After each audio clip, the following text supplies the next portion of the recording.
I have recently written an article for Beijing Review. It's actually my first article that I've written for the publication. As always, I'm going to read over the entire article. I will go into additional information when and if necessary. We will take a look at all the sources that I cited while writing this. And a lot of this is going to be about reviewing the status of Taiwan, U.S. interference in Taiwan, and why this is a focal point of this growing tension between the U.S. and China, which includes the tariffs and this trade war the U.S. is trying to provoke with, or has provoked with China, and how it's all connected, and what is the U.S. actually really trying to do? Are they really trying to reindustrialize the U.S.? No, they're not. They're trying to create the same exact type of conflict with China that they've already started with Russia, that they're still trying to start with Iran. They understand that time is working against them. They're rushing to get all of this done, which is why you see such big, bold moves like 200 whatever % tariffs on China, on everything from China. You're gonna charge them millions of dollars for their ships to dock at our ports.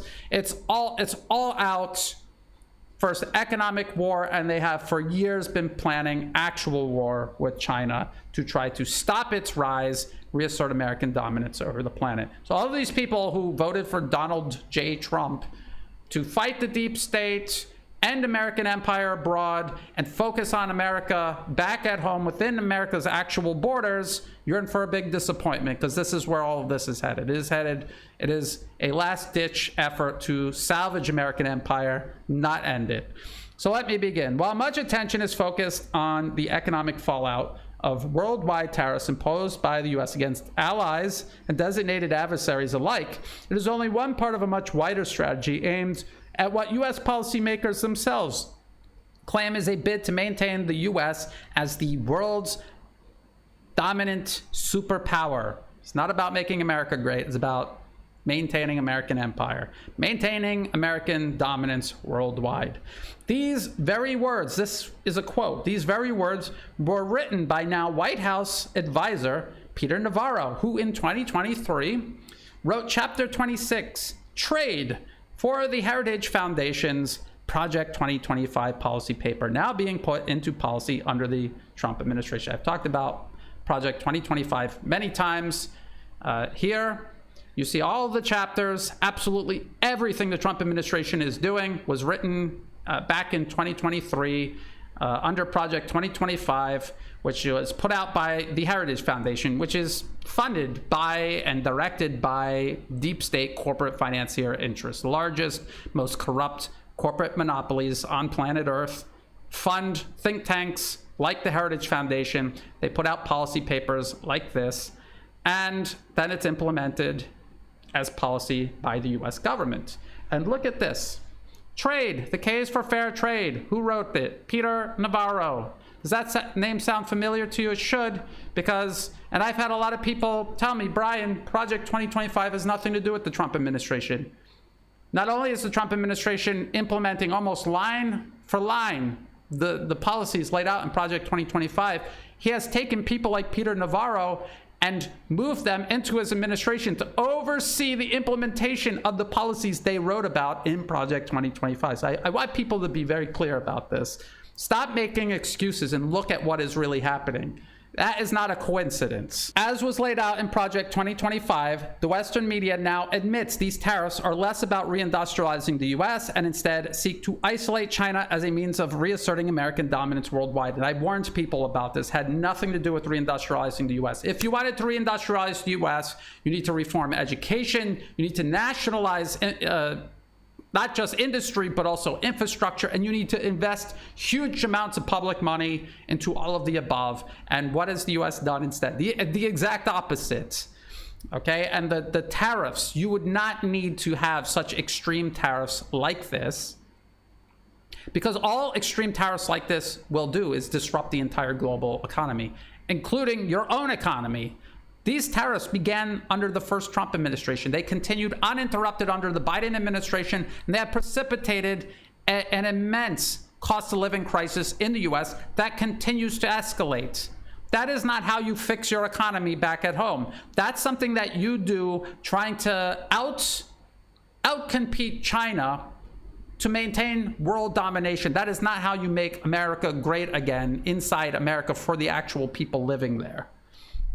In many ways, recent US policy aims to isolate China through tariffs in the same way the previous Biden administration sought to isolate and undermine Russia economically through sanctions. And I actually heard the Duran, Alexander of the Duran, making this observation, kind of coming to the conclusion that this is what is happening. Yes, this is exactly what is happening. It has nothing to do with reindustrializing the US, has nothing to do with protecting American industry. It is all about isolating China. It is about waging the same war on China that the US has been waging on Russia.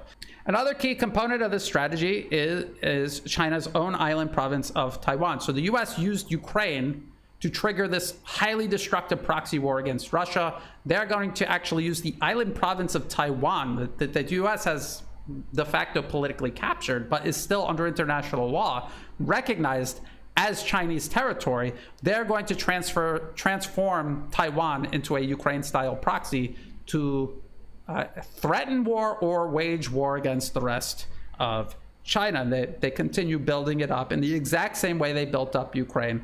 But it's much worse because it's actual Chinese territory under international law.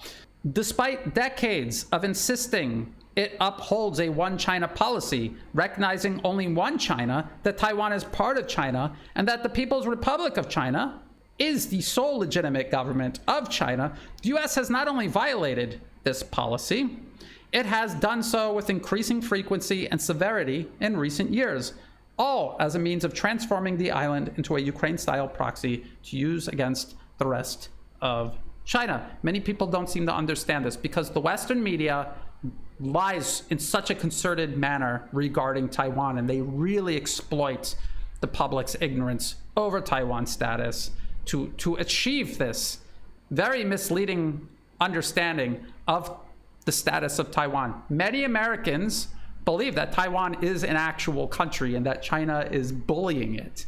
And they don't understand that if they go to the US State Department's own website right here, US Relations with Taiwan, that the US has a long-standing one China policy. What is the one China policy? I just told you. It means there's only one China. Taiwan is part of China. There's only one government of China, and it's in Beijing. That means Taiwan is not independent of China, is part of China, and it falls under the sovereignty of the government based in Beijing, the People's Republic of China.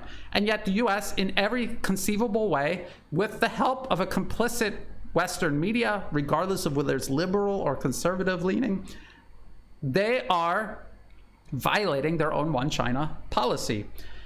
And this is all based on communiques, an agreement with China back in the 1970s regarding the status of Taiwan. So let's look at this. The Office of the Historian, a joint statement following discussions with leaders of the People's Republic of China, 1972. And I talk about this in the article. According to the US government's own agreement with Beijing, documented within the 1972 Shanghai Communique, this is what it states. It says, the US side declared, the United States acknowledges that all Chinese on either side of the Taiwan Strait maintain there is but one China and that Taiwan is part of China. Now, this is very important. The United States government does not challenge that position. They don't just recognize that people believe that, they also go as far as saying they do not challenge that position, which is a wormy way of saying you agree with it without saying you agree with it because you fully plan on betraying your agreement with China, as the US does with all of its agreements, regardless of who is in office. It affirms its interest in a peaceful settlement of the Taiwan question by the Chinese themselves, which means no US interference. Stop getting involved in Taiwan. It's none of your business. It is a Chinese matter of internal political affairs. Butt out. But they can't, and they won't, and they don't. Not then, not now. The US also affirmed that its ultimate objective was the withdrawal of all US forces and military installations from Taiwan, because at that time they had thousands of US troops on the island province of Taiwan. They were occupying part of China, and they agreed with China to withdraw from Taiwan and allow it to fully reunify with the rest of China. But then they betrayed that agreement, obviously.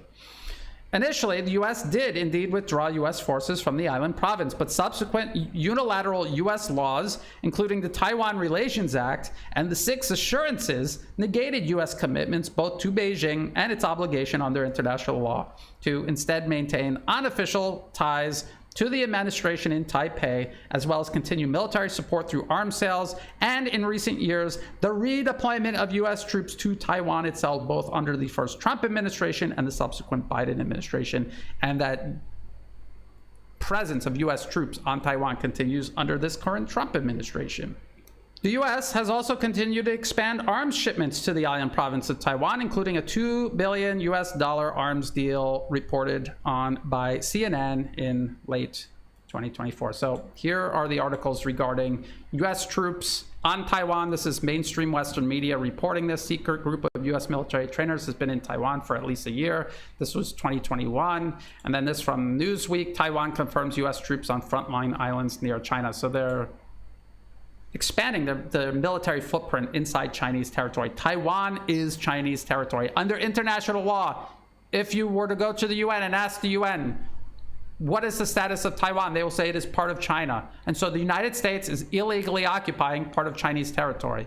And when the Western media pretends that China is bullying this independent island, but then you look at the State Department's own website, its own agreement it made with China in the 1970s, what it still pretends it's upholding, even right now.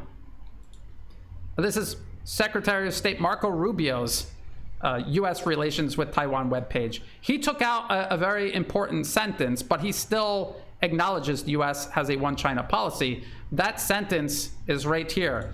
We do not support Taiwan independence. So you can see how the U.S. is gradually backsliding on its own agreement with China. And that is what is causing all of these tensions. Within the first few weeks in office, the Trump administration would sail U.S. warships through the Taiwan Strait as another means of provoking Beijing. The U.S. does this deliberately under every administration to stick it to China regarding Taiwan, to deliberately, provocatively violate its own agreement with China over the status of Taiwan by sailing ships through the strait. Which there's no other purpose for those ships to go through the strait but to provoke China. And you have to ask yourself, well, how does that fit in with making America great again? Unless you honestly believe all of America's problems are China's fault on the other side of the planet. You have no agency or responsibility for your own mess you made in your country. It's all China's fault, and bullying and picking a fight with China is the way we solve all those problems. If you believe that, then I can't help you. The U.S. has also ramped up unauthorized visits to the administration in Taipei by serving U.S. politicians, including U.S. Speaker of the House Nancy Pelosi in 2022, as well as more recent visits by serving U.S. senators like Pete Ricketts this year. So we have, I think we all remember Nancy Pelosi's trip to Taiwan in 2022, and they're unauthorized because Taiwan is part of China.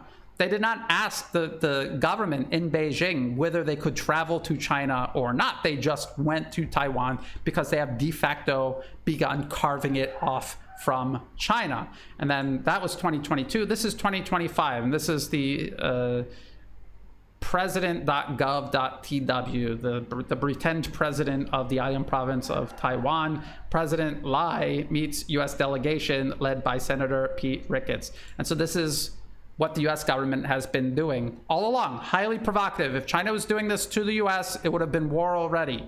At the crux of growing U.S.-Chinese tensions is ultimately America's refusal to accept China's rise and the U.S.'s own decline as the world's dominant superpower. As Peter Navarro, who is now overseeing the tariffs and this economic war being waged against China, that is the purpose of all of this. Maintaining the U.S. as the world's dominant superpower. Not helping Americans back in America, but maintaining the empire globally. In a bid to sabotage China's rise and reassert its own dominance, the U.S. seeks to encircle and contain China using its own island province of Taiwan and neighboring nations in the same way it is attempting to encircle and contain Russia in Europe. And that includes through this proxy war still raging in Ukraine. That is a U.S. war on Russia fought through Ukraine. And That brings me to the next section of this article titled A Familiar and Dangerous Pattern. And of course, I'm referring to US war, proxy war against Russia. In the same way they have set all of that up, they're doing the exact same thing vis-a-vis China. This process reflects similar agreements made with Russia following the fall of the Soviet Union regarding the expansion of NATO into former Soviet territories. NATO promised they wouldn't, and then they did, just like they promised they would respect Chinese sovereignty over Taiwan, but then they didn't. Development and deployment of specific types of weapons. So the US made all kinds of arms agreements with Russia and then violated and walked away from all of them. And the growing encroachment and containment of Russia in subsequent decades as these agreements were systematically violated. Today, tens of thousands of US troops are now stationed both across Eastern Europe and the Asia-Pacific region to contain both Russia and China. And Russia and China are natural allies. They're also actual allies, very close allies. And the US seeks to subordinate, undermine, overthrow, subordinate both of them, again, to maintain American dominance, not help Americans back in America. If Ukraine served as a catalyst to escalate significantly against Russia, including through coercing nations around the globe to cut diplomatic and economic ties with Russia and also literally blow up pipelines between Russia and Europe, in a bid to isolate Moscow, the recent tariffs and a possible conflict over Taiwan or perhaps the Philippines threaten to do likewise to China. And I have been talking about the Trump administration's obsession with the Panama Canal and Greenland, openly referencing Chinese maritime shipping. They're setting all of this up ahead of the provocation they will cite to implement a global blockade on Chinese maritime shipping. And it's not just the Trump administration. The Biden administration for 4 years reorganized the entire US military to interdict Chinese maritime shipping worldwide. Beyond attempting to transform the island province of Taiwan into the next Ukraine, the US has also attempted to politically subvert and capture nations all along China's periphery, including across Central, Southeast, and East Asia. Ongoing political turmoil and even armed conflict has resulted from these policies, including an ongoing war in Myanmar, right on China's border, which also neighbors Thailand, where I am based. And most concerning of all, the use of the Philippines, Japan, and South Korea to station growing numbers of US troops and weapons specifically aimed at threatening China. So just in the same way the US politically captured all of Europe, and especially Eastern Europe, militarized all of them, transformed them into a battering ram to use against Russia, they're trying to do the same thing all across Asia, Eurasia, and Asia to encircle and contain China. Regarding the Philippines specifically, which resides closest to China's island province of Taiwan, U.S. Secretary of Defense Pete Hegseth's first trip to Asia was to the archipelago island nation, supposedly to counter China's aggression in the Indo-Pacific region, CNN would report. That is this article right here. And so that is him going to the Philippines to recruit them to become the next Ukraine, Asia's Ukraine, if Taiwan isn't already that. The aggression the US refers to are minor maritime disputes in the South China Sea, previously managed bilaterally. The US has since injected itself into the middle of in a bid to escalate into regional or even global crisis. So if you live in this region, you will see in the news constantly maritime disputes between all of the nations in the region, not just with China, but all of these nations with each other as well. They capture each other's fishing boats when they are encroaching in each other's territories. They will deport the fishing crews back to their home country. They will very publicly blow up and sink these fishing boats or auction them off. And even though it gets very seemingly tense, all of these countries have otherwise very close ties with one another. They cooperate a lot with one another, and relations are actually very friendly, and that includes between all of these nations and China. So what the US has done is take these maritime disputes and try to escalate them, create an artificial crisis the US can use as an excuse to militarize the region, insert itself militarily, and transform a nation it can politically capture, which is obviously the Philippines.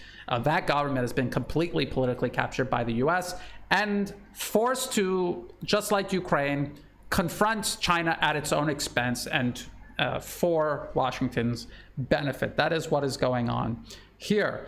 US-based think tank, the Center for Strategic and International Studies, CSIS, recognizes the vast majority of trade moving through the South China Sea is either originating in China or is on its way to China. Let's take a look at that. I've shown this many, many times.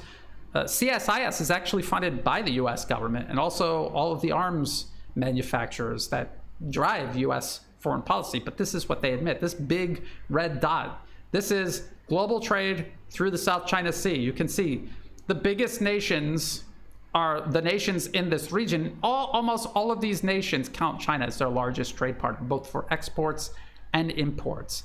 And they're the ones sending trade through the South China Sea. So when the US says they're in the South China Sea to protect trade from China, it's China's trade. So they're obviously lying. So why are they really there? They're there to threaten, and if the opportunity presents itself, to interdict that trade, to disrupt it.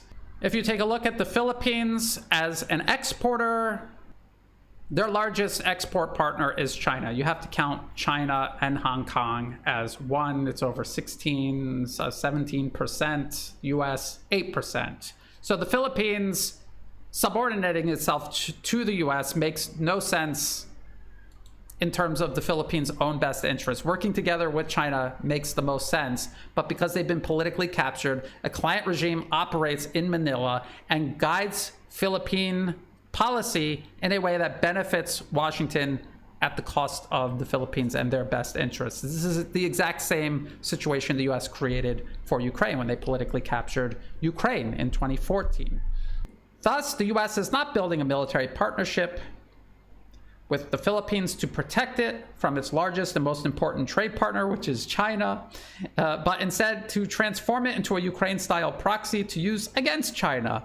And just as is the case with Ukraine, entirely at the Philippines' own cost. This is an impoverished nation, has a much larger population than Thailand, but a much smaller GDP, specifically because it has not been allowed to develop naturally and for its own best interests. It has constantly served as a proxy for US interests, except for a very short time under Rodrigo Duterte, but now they've told the Philippines to cart him off to The Hague, go to white people's jail. I mean, the jailers are white, all the people in jail are brown, and stay there out of the way so the US can use you may or may not know this, the Philippines were literally a former US colony, and the US still uses it as a de facto colony. The cost is already rising. Infrastructure projects already underway between China and the Philippines aimed at improving the economy and the quality of life for Filipinos were canceled, with public funds diverted instead to military projects aimed at China. And that's according to this South China Morning Post article, which is more pro-West than it is China. China-Philippines ties on brink of total breakdown, unpacking the collapse. If you look at the fact that China is their largest trade partner, and you look at other nations cooperating with China, like Thailand, for example, I've lived here almost my entire adult life. I have witnessed the material improvement for life, for Thai people, because of its relationship with China. I personally benefit from this in ways Thailand's subordination to the US and its regional proxies like Japan back in the past would never have done. And the Philippines are denying themselves this opportunity by being turned into a proxy by and for the US. And so in this article, they talk about concrete pillars from a rail project that the Philippines desperately needs. They desperately need modern infrastructure. It was all torn down, and instead they're building a missile base to threaten China with, their largest trade partner, threaten China with. This is exactly what the US did with Ukraine. Ukraine was a natural partner with Russia. It was benefiting from its relationship with both Russia and the West, and the US turned them into a proxy, militarized them, and has now caused them to self-destruct in this proxy war with Russia. That's what they're doing to the Philippines. They're next. Despite claims by the US it seeks to uphold freedom of navigation and defend peace and stability across the Indo-Pacific, Washington serves as the greatest threat to the region, and all in a bid to maintain unwarranted dominance over the Asia-Pacific, a region the United States is not even geographically located within. These troops the US is sending to Asia are closer to China than they are to America's own shores. Just think about that. Think about the implications of that, and if it were the other way around, how Americans would feel if it was China doing that to them. You already see how they react to these fake stories about China buying up all of America's farmland, how upset they are about that. When Chinese investors own 1% of foreign-owned farmland. So foreign-owned farmland is a very small percentage of all American farmland, and then of that tiny percentage, 1% of it is owned by Chinese investors. And you see Americans having meltdowns, thinking that the Chinese are buying up all of their farmland. Imagine if China was actually threatening the US in the same way the US is actually threatening China.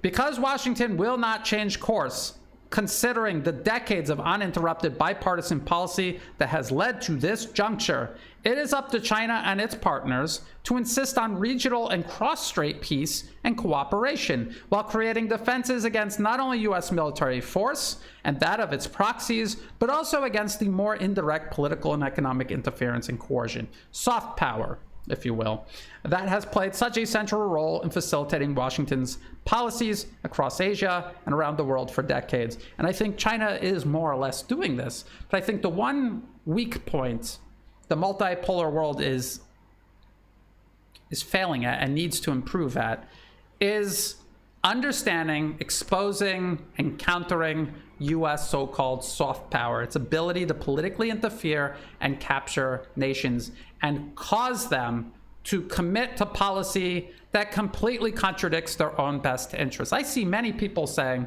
well, all of these countries, they're not going to go along with President Trump's tariffs. They're not going to be recruited into a united front against China. They already have in a united front against Russia. Why wouldn't they also do it against China? I hear a lot of people claiming that Europe is going to make a deal with China and balance out their relationship with the United States. That's what everyone thought before the US overthrew the government of Ukraine in 2014. We all saw how that played out. If the US has politically captured a nation, it is not going to create rational policy. It will create policy that serves US interests at their own expense over and over again. So what the multipolar world needs to do is help all nations within the multipolar world defend themselves against this political interference and political capture. Here in Thailand, despite President Trump claiming all of these regime change tools have been dismantled, they still operate. I still see the US-backed political party walking up and down the streets in my neighborhood for local elections. They're still here. They're still working their way into everything. And that is how the US ends up convincing nations to work against their own best interests. They create these client regimes who serve Washington and benefit personally from that while destroying their nation completely in the process. So this is something that I have worked on exposing for years. This is something I still think is of critical importance. I see Russia, China, and the rest of the multi-world taking a lot of positive steps in not just expanding multipolarism, but protecting it from what is obviously a US war against it. But I think they need to double down on these soft power tools the US uses. Its capture of media, of education, of the political system in all of these countries. This needs to be exposed and confronted. And say ASEAN, the Association of Southeast Asian Nations, they, for example, should create a regional effort to expose and defend against US interference within their collective borders and obviously within their individual borders, and to help each other against US interference. In many cases, say in Myanmar, this war the US is waging against the central government, again, through proxy militants, a lot of that is being staged here in Thailand. So ASEAN could work together to uproot all of this. and prevent the US from doing this to any of ASEAN's members, because any ASEAN member being destabilized is a setback for all of ASEAN and all of Asia and all of the world. So I will keep track of all of this. We'll keep an eye on all of this. If you thought this video was useful, please like and share. Think about subscribing. It's free to do. It helps the channel grow. Check the video description below for other places you can find and follow my work. I publish all of my work, including uploading all of my videos on YouTube, Rumble, X, and Telegram. Check the video description for all of the links that I referenced in this video, including the article itself in Beijing Review. Also, the video description below are ways you can help support my work. I do not monetize my social media platforms. If ads pop up, feel free to skip them. They're not helping me out at all. If you do want to help support my work, please do so through Buy Me a Coffee and also through Patreon. To those who are helping support my work, whether it's a one-time donation, donations month to month, or if you have no resources to spare and you're just helping share my work with others, all of that is greatly appreciated. That is what helps me continue doing this work. That is what makes it possible. So thank you. And as always, thank you for watching.